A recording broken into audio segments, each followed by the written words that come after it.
네, 오늘은 팔복, 하나님의 나라의 백성들이 누리는 복에 대한 세 번째 시간으로 이제 팔복의 다섯 번째와 여섯 번째에 해당되는 국률이 여기는 자와 마음이 청결한 자가 누리는 복에 대해서 말씀의 은혜를 나누려고 합니다.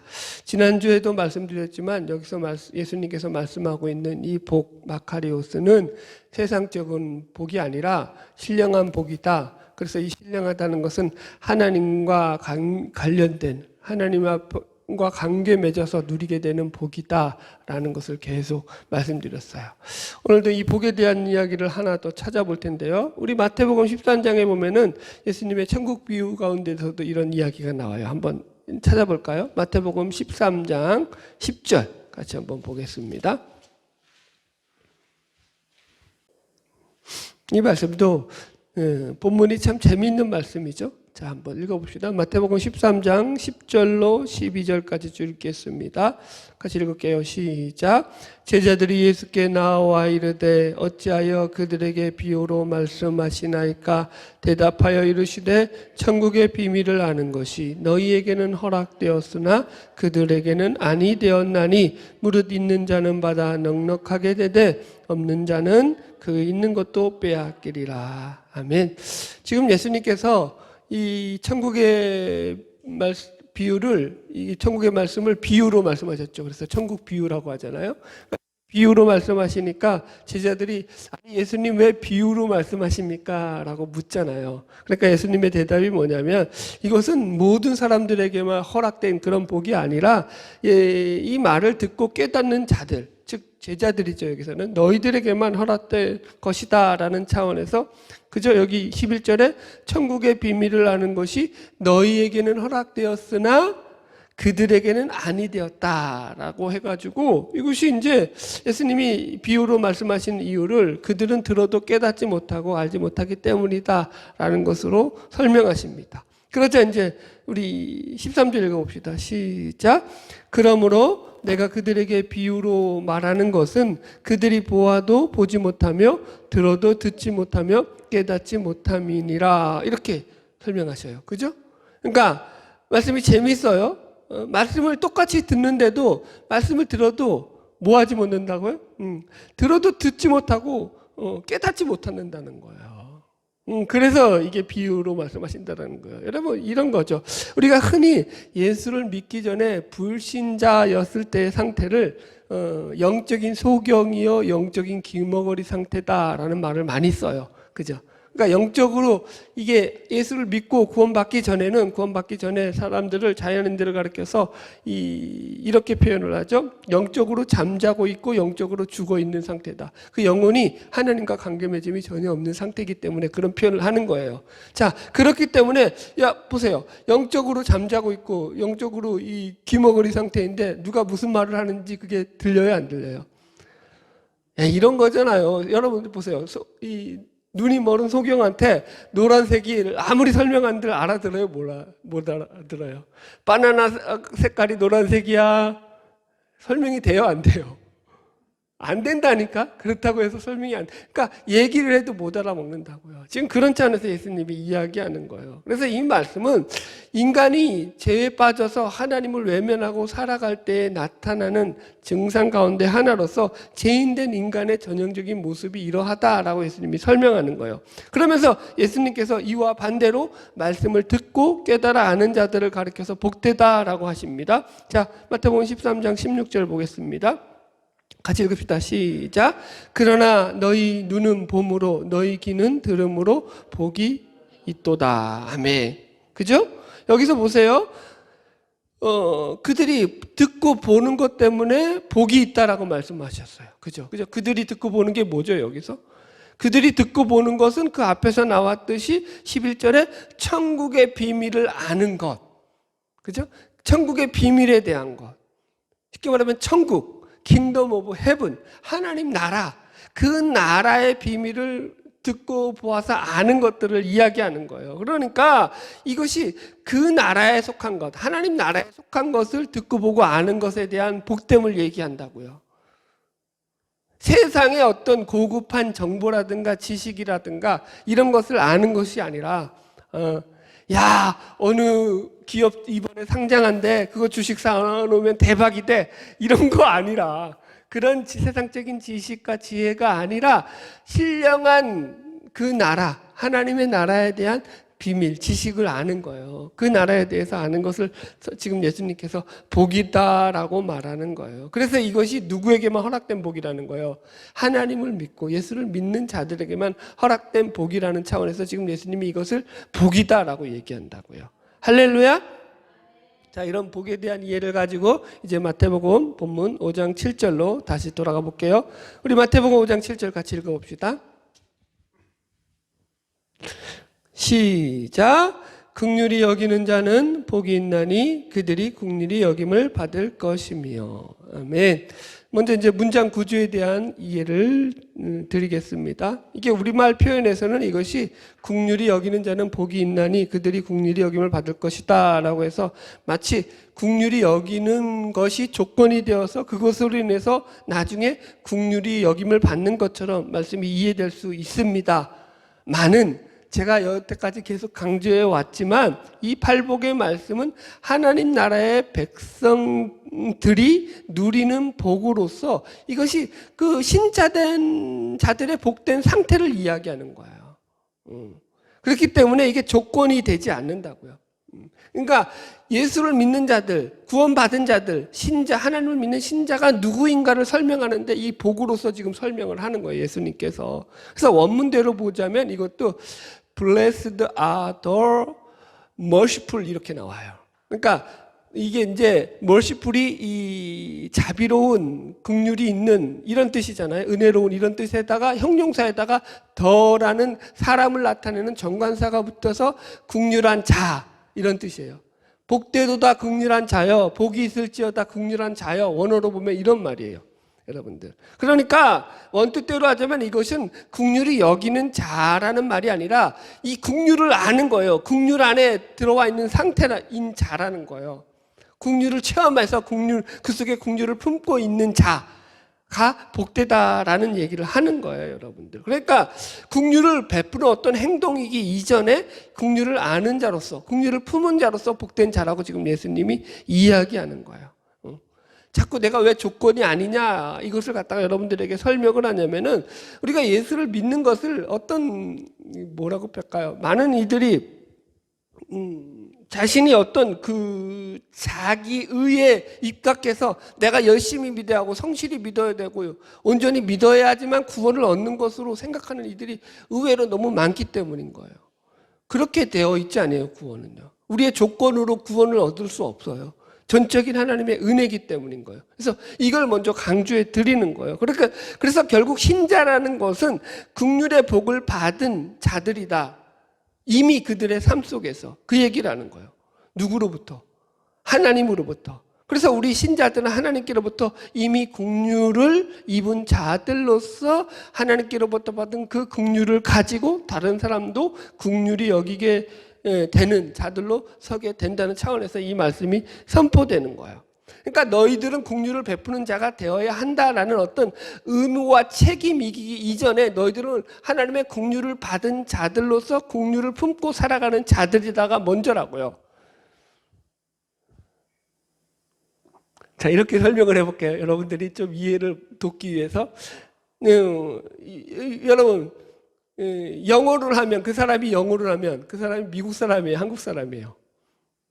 미국 사람인 거죠. 그 사람이 영어를 한다면, 영어로 말을 한다면, 그 사람이 한국말로 말을 한다면 한국 사람인 거죠. 제가 한국 사람이에요, 미국 사람이에요? 한국 사람이기 때문에 한국말을 하는 거죠. 이해하셨어요? 한국 사람이기 때문에 한국말을 하는 거라고요. 한국 사람이니까 그렇다고 꼭 뭐라고 표현해? 이게 책임이고 의무예요, 한국말 하는 게? 책임과 의무로서 우리가 한국말을 하나요? 여러분들이 말을 하는데 이게 미국인들이 영어를 책임과 의무로서 나는 미국인이기 때문에 영어를 쓴다 그러면서 말을 하나요? 그렇게는 안 한다고요. 엄마에게 배운 게 미국인들은 영어고, 그죠? 우리나라 사람은 한국말이기 때문에 그냥 그게 존재라고요. 존재적인 의미라고요. 그래서 쓴다고요. 책임과 의무이기 이전에 어떤 존재적인 상태이라는 거예요. 그걸 이해하시라. 그 얘기하는 거예요, 여러분들. 여러분, 예수를 믿으면 그 안에 긍휼이 들어와 있는 거예요. 이해하셨죠? 이게 한국말을 해서 한국인이 아니라 한국인이기 때문에 한국말이 그 속에 들어와 있는 것과 마찬가지라고 배워서. 하나님으로부터 우리는 구원을 얻어서 하나님의 긍휼과 자비와 은혜를 익히고 배운 자들이라고요. 그래서 우리에게 긍휼을 베풀 수 있는 그런 것들이 생겨나는 거예요. 그래서 이 긍휼이라는 것을 원어적으로 보면은 이게 엘레오스라는 말이고, 여기서는 이제 형용사로 엘레모네스라는 말을 쓰는데, 이게 이제 애통, 슬픔, 자비, 은혜 이런 말로 번역되어 있습니다. 그래서 이 긍휼하면은 이게 세상적으로 뭐라 그럴까요? 자비로운 마음, 너그러운 마음, 어떻게 다른 사람들을 향해서 동정심을 품고 측은지심을 갖는 윤리적인 마음이라고 생각할 수 있는데, 물론 이런 의미도 있습니다만 이건 보통 자연인들도 품고 있는 마음이죠. 무슨 말인지 이해하죠? 예수를 안 믿는 사람들도 이런 마음들을 가져요, 안 가져요? 여러분, 세상 사람들도 부자들 중에서도 자비함을 가지고, 긍휼함을 가지고, 측은지심을 가지고 가난한 자들을 도와준다고요, 구제를 한다고요. 지금 그럼 성경에서 말하는 긍휼이 그 말이냐라는 거예요. 아니에요. 그것도 일부 포함되어 있지만 그것보다 훨씬 크다고요. 여기서 긍휼은 뭐냐면 오히려 이렇게 생각해야 돼. 동병상련이라는 말을 우리가 쓰잖아요. 그러니까 같은 병을 앓고 있는 사람끼리 서로 가볍게 여긴다라는 이런 동병상련이라는 말처럼, 여기서 엘레오스라는 이 긍휼이라는 말도 같은 입장에 놓인 사람들끼리 서로를 향해서 같은 마음을 품고 긍휼히 여겨주는 마음이 지금 여기서 본문에서 말하는 엘레오스예요. 그래서 이것은 우리가 서로가 너나 할 것 없이 하나님의 은혜 아니면 누구도 구원받을 사람이 없다라는 차원에서 같은 마음을 품는 거라고요. 예를 들어서 여러분들, 우리가 그렇잖아요. 저나 여러분이나 누구든지 하나님의 은혜로 말미암아서 지옥 갈 그 영혼이 구원받은 거죠.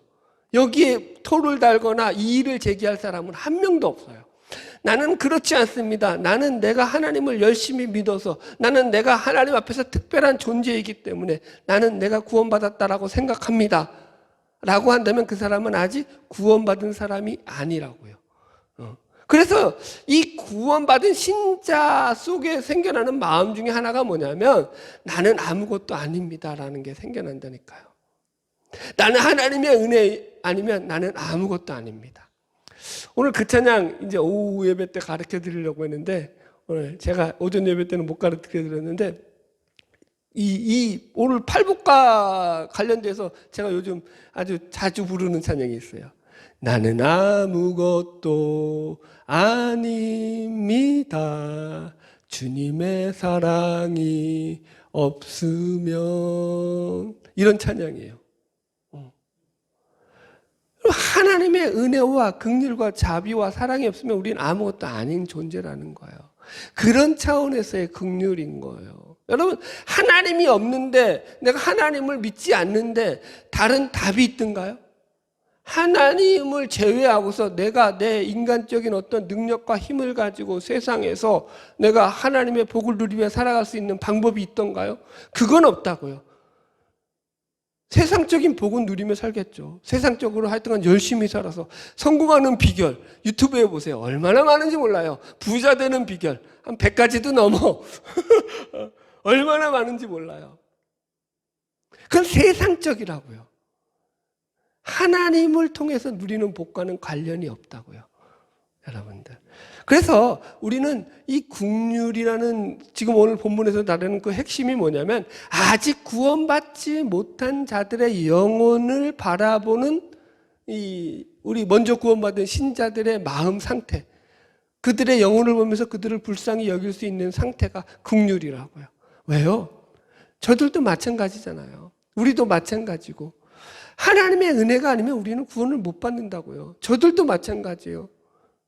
하나님의 은혜로 구원을 받아야 될 자들이기 때문에 그들을 볼 때 아직 하나님의 은혜가 그 속에 들어와 있지 않기 때문에, 그 영혼이 잠자고 죽어 있고 그 영혼이 목마라 있고 메말라 있는 것을 볼 때 우리가 영적으로 그들을 불쌍히 여긴다고요. 그게 바로 긍휼이라고요. 그런 관점에서 긍휼이라는 것은 자신의 마음의 비참한 상태를 느끼고 깨닫게 된 그 영혼이 아직 구원받지 못한 자들을 보면서 그들을 향해서 구원받기 전 우리가 똑같이 잃어버린 양으로서 그렇게 살았던 저들의 모습을 우리가 바라보면서 그들을 향해서 이제 그 영혼을 그 영혼의 구원을 위해서 안타까워하고 불쌍히 여기며 사랑해 주는 마음이라고요. 영혼을 향한 긍휼을 품는 마음, 이렇게 생각해야 돼요. 여러분 생각해 보세요. 우리가 예수 믿기 전에 얼마나 처참하고 절망적인 자리에 있었는가를 제대로 인식하지 못한다면 우리는 여전히 예수를 믿고 나서도 자신의 자존심을 내세워서 잘못된 우월감이나 열등감을 가지고 상대를 비판하고 정죄하며 여전히 남을 판단하는 잘못을 저지르면서 살아가는 어리석고 불쌍한 인생밖에 되지 못하는 것입니다. 여러분, 왜 바리새인이 예수님을 향해서 그렇게 예수님을 죽이려고 그렇게 안간힘을 썼죠? 그렇게 하나님의 말씀을 자기들이 열심히 공부하고 열심히 말씀을 연구했다고 하는 그 바리새인들이 예수를 보고 왜 그런 마음을 품죠? 예수님이 죄인들하고 세리들하고 식사하니까 뭐라고 하죠, 그들이? 예수를 향해서 봐라, 저 사람은 죄인들의 친구다 그러면서 시기하고 질투하면서 예수를 죽이지 못해서 안달을 하더라는 거예요. 그 마음에 뭐가 없는 거예요? 여러분, 긍휼이 없는 거예요. 제가 가끔 그렇게 우스갯소리 하잖아요. 여러분 절에 가가지고 스님들 보고 욕하지 마세요. 절에서 연불하는 사람들 보고 여러분 그 욕해봤자 뭐예요, 여러분들? 불쌍한 거죠. 정말 불쌍한 거 아니에요? 그 사람들은 어떤 사람들이에요? 자신들의 힘을 가지고 최고로 자신들의 어떤 자기의 이성적인 생각과 그 방법을 통해 가지고 내가 이렇게 하면은 내가 복을 받겠다, 이렇게 하면 내가 영생을 얻겠다, 내가 이렇게 하면은 극락에 가겠다라는 자신들이 생각하는 최고의 수단을 뽑아 가지고 공을 들이는 게, 그죠? 절에 가서 절을 하고 그죠? 부처에게 기도를 하는 거죠. 3000배를 해봤어요. 아무도 안 해봤잖아. 그 정도 열심을 드린다고요, 그들은. 근데 우리는 여러분들 3000배 드려서 예수 믿어 구원받았어요? 아무도 없잖아. 그렇지 않잖아. 여전히 약하고 여전히 더럽고 여전히 죄 가운데 있는데 예수님이 우리를 불러주시고 사랑해 주시고 구원해 주셨다고요. 그게 은혜라고요. 할렐루야.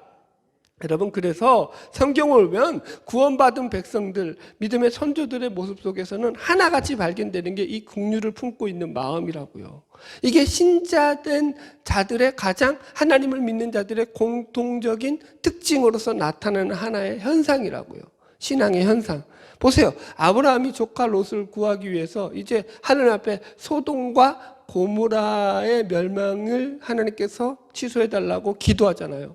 하나님, 의인 50명만 있으면 이 성을 멸하지 마시옵소서 기도하잖아요. 그러니까 하나님이 그래, 좋다. 내가 의인 50이 있으면 내가 이 성을 멸하지 않겠노라. 그러니까 아브라함이 조금만 생각해 보니까 이게 50명은 아리까리하거든. 그래서 하나님 45명이면 안 되겠습니까? 그러니까 좋다, 그래, 45명으로 깎자. 그러니까 또 깎죠, 거기서. 이거 아무래도 불안해. 하나님 40명은요. 그렇게 해가지고 30명은요. 20명은요. 10명은요. 10명까지 깎아내리죠. 하나님 앞에서 기도를 6번이나 번복하면서까지 소돔과 고모라의 멸망을 하나님께서 좀 취소해 달라고, 하는 심판을 좀 유보해 달라고 하나님께 기도한다고요. 그 마음이 무슨 마음이라고요? 긍휼의 마음이라고요. 아무리 악하고 지역된 자들, 도시일지라도 그 속에서도 하나님의 긍휼과 자비로 구원받을 백성이 있다라고 아브라함은 본다니까요.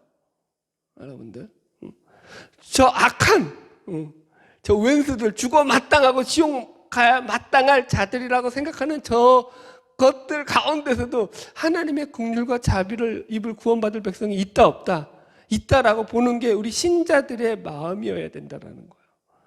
여러분 보세요. 두 번째 누구야? 요셉을 보세요. 요셉이 형들에게 배신당해서, 그죠? 애굽의 노예로 팔려갔잖아요. 안 그래요? 그러면 형들의 생각할 때는 이가 부득부득 갈릴 거 아니에요. 저것들 때문에 저 나쁜 것들 나 왕따시키고 그렇게 지들끼리 놀더니 결국 나를 갖다가 죽이려고 하고 애굽의 노예로 팔아넘겨. 십수년을 이를 부득부득 갈고 살았을 거 아니에요. 인간적으로 생각하면. 그런데 나중에 요셉이 애굽의 총리가 돼서 이 형들을 만나게 되었을 때 어떤 반응을 하죠? 형들이 요셉이 애굽의 총리가 된 것을 알고 이제 자신들이 저지른 죄 때문에 요셉이 자신들에게 복수할까 봐 두려워 떨고 벌벌 떨고 있을 때 요셉이 형들에게 나타나서 자신을 요셉이라고 밝히면서 울죠. 형들 앞에서. 이를 부득부득 갈아도 시원찮을 판에 울고 있다고요. 형들 향해서. 울면서 뭐라고 얘기하죠? 형들 두려워하지 말고 근심하지 마소서. 형들이 나를 애굽에 팔았다고 해서 두려워하거나 근심하지 마소서. 내가 애굽에 온 곳은 형들 때문이 아니라 하나님께서 우리 가족을 구원하시기 위해서 나를 이곳에 미리 보내신 거예요. 형들 잘못이 아니에요. 그렇게 얘기한다고요. 기가 막히죠, 여러분들. 요셉이 무슨 마음이 바다같이 그렇게 한없이 넓어서 그래요?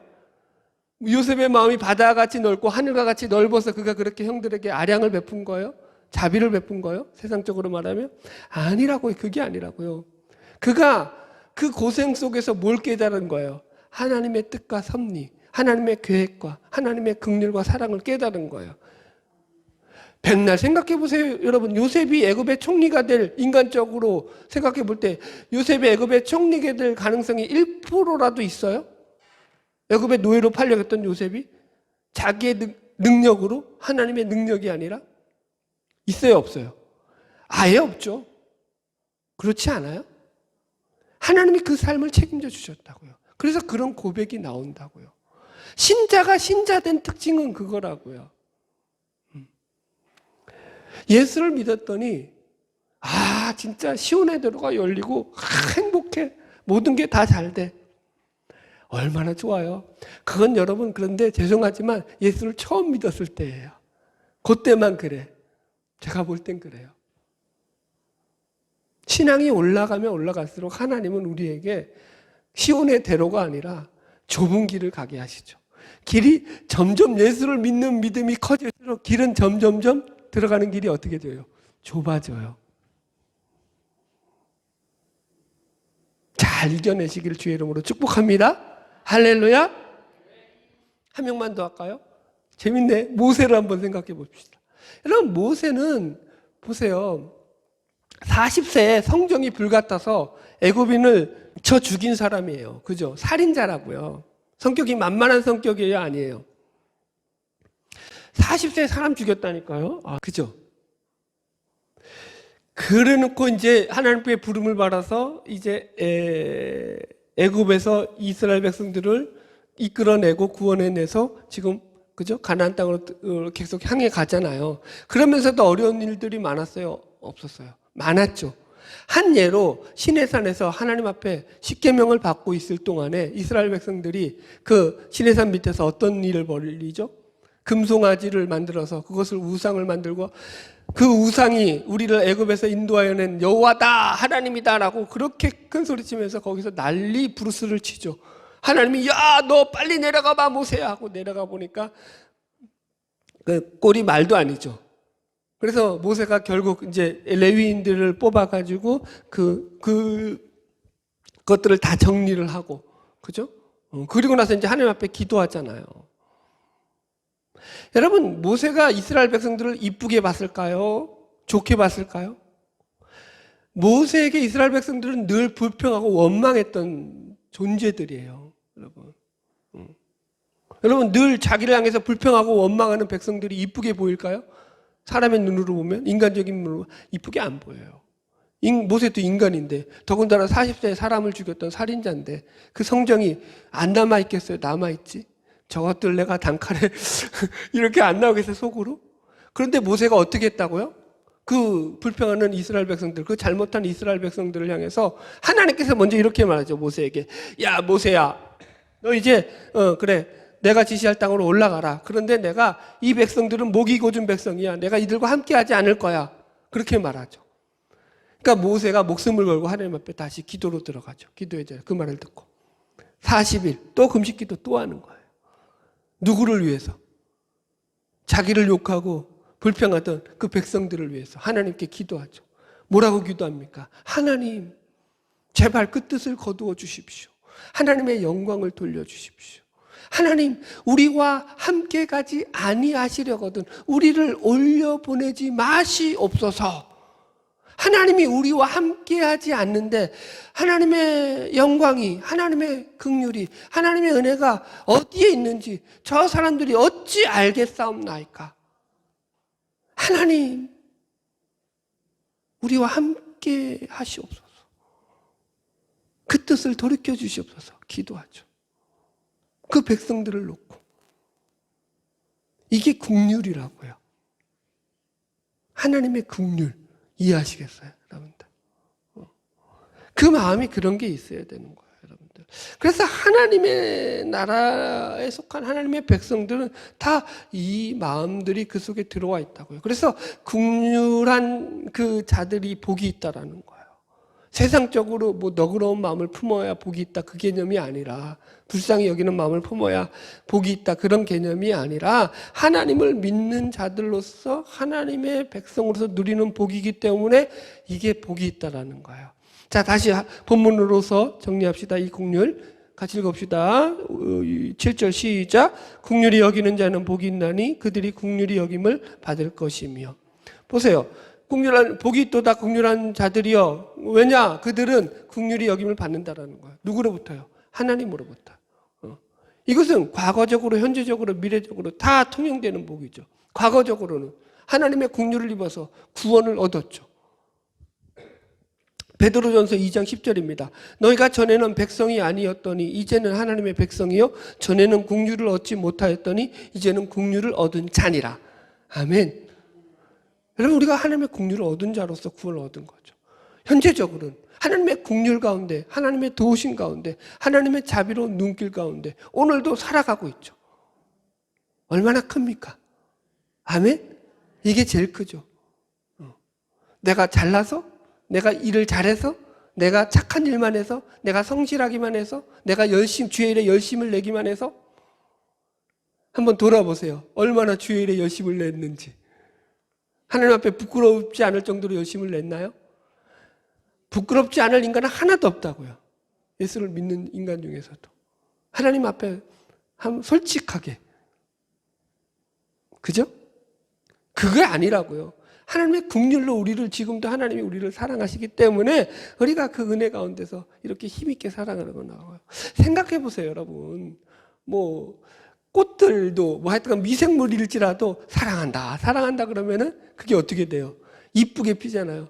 미워하고 에이 못생겼어, 에이 저주받아 이러면은 그거 다 시들어 죽는 거 알죠, 여러분들?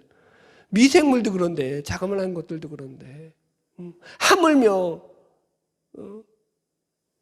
인간은 하나님의 사랑을 입고 사느냐 그렇지 않느냐가 얼마나 다르겠냐고요. 우리는 하나님의 사랑을 입은 자들이기 때문에 날마다 이 땅 가운데 힘있게 살아갈 수 있는 걸 믿으시기 바랍니다.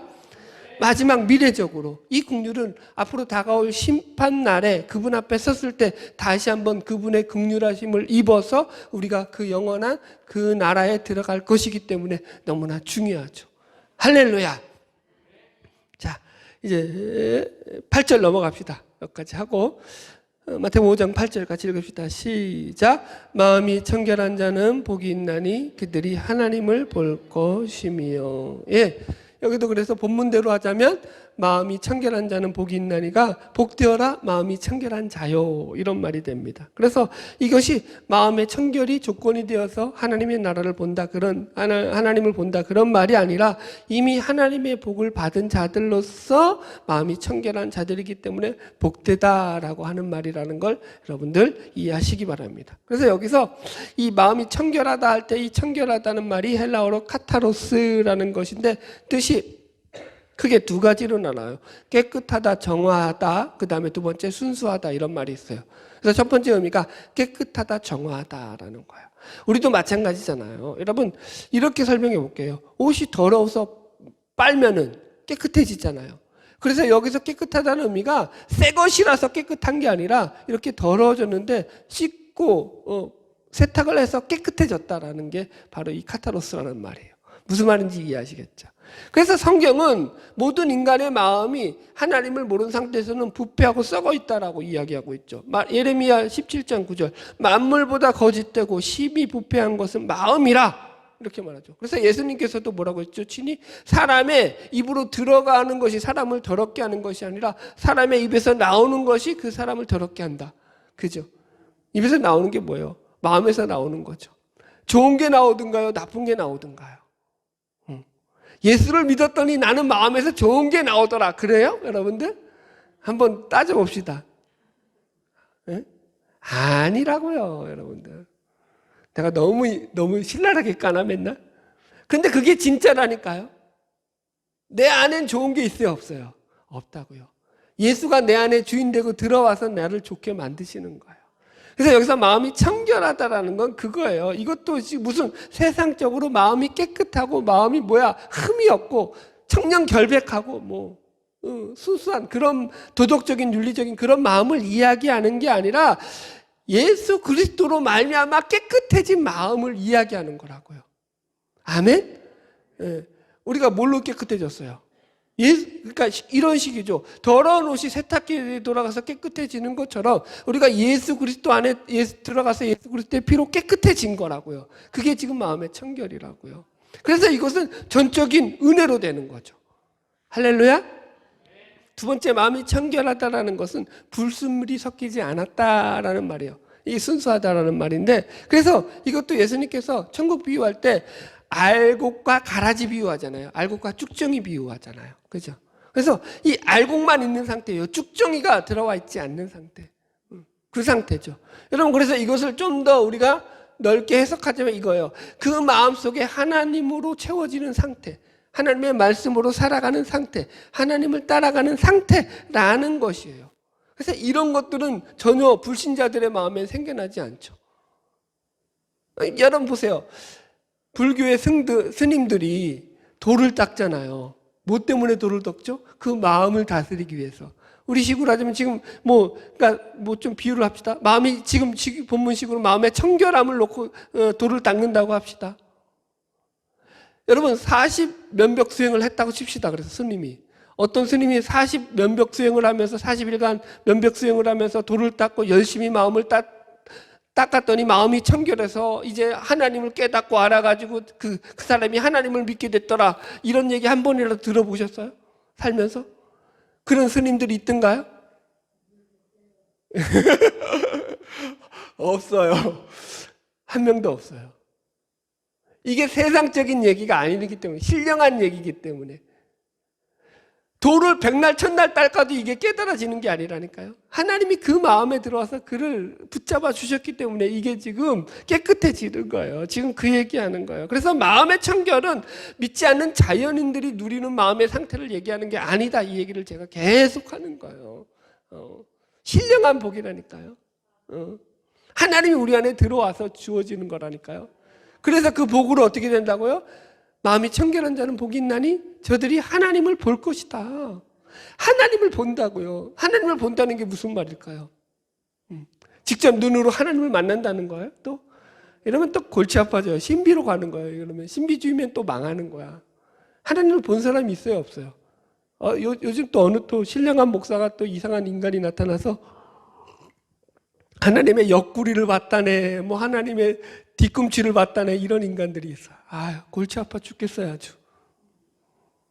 하나님이 그렇게 보여주셔요? 그러면 그 인간은 특별한 인간이 되는 거야. 왜? 나는 하나님 본 인간이니까. 하나님이 그렇게 우리를 믿게 하시던가요? 아니, 그럴 거면 하나님이 처음부터 잘난 인간, 똑똑한 인간, 유능한 인간들을 예수 믿게 만들어서 그 사람들로 하나님의 나라를 만들지요. 하나님이 그렇게 하나님 나라를 만들던가요? 여러분들? 저는 그런 하나님 본 적이 없어요. 그렇게 일을 하시는 하나님 본 적이 없어요. 다 죄인들을 불러서 하나님의 일을 하시지. 네. 하나님을 본다는 건 여기서 그런 의미가 아니에요. 눈으로 직접 본다 이런 개념이 아니라 하나님의 마음을 알고 하나님의 뜻을 알고 하나님의 계획을 알아서 하나님의 말씀대로 그것을 실천하며 하나님을 마음에 품고 살아간다라는 거예요. 이거예요. 그죠? 그래서 여기서 본다라는 건 눈으로 본다는 개념이 아니라 그 신령한 눈으로 보는 거죠. 영적인 눈으로, 마음의 눈으로. 이해하셨죠? 그래서 우리는 늘 하나님을 보고 살아가는 자들이라고요. 다른 말로 하면 하나님을, 예수 그리스도를 내 마음의 주인으로 모시고 살아가는 자들이라고요. 날마다 그래서 하나님을 보는 거라고요. 그게 보는 거죠. 할렐루야, 할렐루야. 여러분, 마음의 청결이 왜 중요합니까? 청결한 마음은 마지막 날 주님을 만날 준비 중에서 최고의 준비가 되기 때문입니다. 히브리서 12장 14절, 거룩함을 쫓아라. 이것이 없으면 아무도 주를 보지 못하리라. 이렇게 말은. 여러분, 우리가 주님을 만나 배울 날이 오는 거예요. 그 날을 우리가 준비하면서 살아가는 거예요, 여러분. 그래서 우리 안에 청결한 마음을 늘 품어야 되는 거예요. 이것은 신자된 존재 양식이기도 하면서 그 삶을 우리가 추구해야 될 최종 목표요 가치이기도 한 거예요. 이게 가치 있는 거예요. 어린아이는 보세요. 한국인이라고 해서 한국말 다 잘하나요? 아니죠. 어릴 때는 버벅거리죠. 이게 동사 주어가 막 뒤바뀌고 목적어가 뒤바뀌어서 지가 뭔 말하는지도 모르고 아빠 보고 야 너 하고 막, 그죠? 존칭어 알아요? 모르죠. 그런데 어떻게 돼요? 점점 커가면서 배워간다고요. 유창하게 한국말을 쓰죠. 마치 그와 같은 거예요, 신자들은. 여러분, 마음의 청결도 마찬가지예요. 예수를 믿었더니 처음부터 마음의 청결이 내 속에 완전히 일어나서 나는 하나님만 바라고 말씀만 쫓아가고 시기심은 1도 내 마음에 안 생기고 욕심은 1도 없더라. 이건 다 거짓이에요. 예수를 믿었더니 이제 그런 높은 가치와 그런 기준이 우리 속에서 하나님으로부터 주어지더라. 그래서 우리는 그런 삶을 향해서 이제 점점점 따라가는 자들로 살아가게 되더라가 지금 본문에서 이야기하는 마음의 청결입니다. 그래서 여러분, 예수를 믿는 신자들은 바쁘죠. 왜 바쁩니까? 세상에서 자기를 치장해야 되기 때문에 바쁜 것이 아니라 예수를 따라가는 삶을 살아야 되기 때문에 바쁘죠. 천국 가기도 바빠 죽겠는데 시기하고 질투할 시간이 어딨냐고요. 예수 믿기도 바빠 죽겠는데 욕심 부리고 자기 의를 구하며 살 시간이 어딨냐고요. 신앙은 그런 거예요, 여러분들. 결론의 말씀입니다. 말씀을 준비하면서 제가 이렇게 질문을 해봤습니다. 스스로에게. 만약 하나님이 우리 마음 가운데 찾아오셔서 이렇게 묻는 거예요. 야, 네 마음 나한테 한번 보여줘 봐라. 내가 네 마음 한번 들여다보자. 라고 한다면 여러분, 하나님 앞에 어떤 마음을 보여주실 거예요? 하나님, 제 마음 아시잖아요. 하나님, 제 속 시커먼 거 아시잖아요. 이럴 거예요? 골치 아파요, 그러면. 그죠? 하나님, 네 마음 보자 그러는데 네 마음이 진짜 세상 것으로, 아직도 하나님을 믿는다면서도 세상 것으로 가득 차 있는 그런 마음들 하나님 앞에 들이대면 하나님이 이거 어째을까 이러지 않겠어요? 골치 아프다 그러지 않겠어요? 무슨 말인지 이해하시겠죠? 어떤 마음이어야 되냐라는 거예요. 청결한 마음, 긍휼히 여기는 마음, 그런 거죠. 여러분, 성경은 다 그 얘기입니다. 결론입니다. 오늘 우리는 긍휼한 자와 마음이 청결한 자에 대한 말씀을 나누었습니다. 이 두 가지가 다 공통적인 것은 이 모두 다 하나님의 충만한 은혜를 입은 자들이 누리는 복으로서 하나님 마음으로 그 마음에 가득 채워져서 하나님의 은혜를 누리며 살아가는 상태라는 것을 말씀드렸습니다. 바라기는 저와 여러분 모두 하나님 나라의 백성들로서 주님 안에서 긍휼한 자들로서 또한 마음이 청결한 자들로서 하나님이 허락하신 크고 놀라운 복들을 누리며 살아가는 저와 여러분이 되기를 주님의 이름으로 축복합니다. 기도하겠습니다.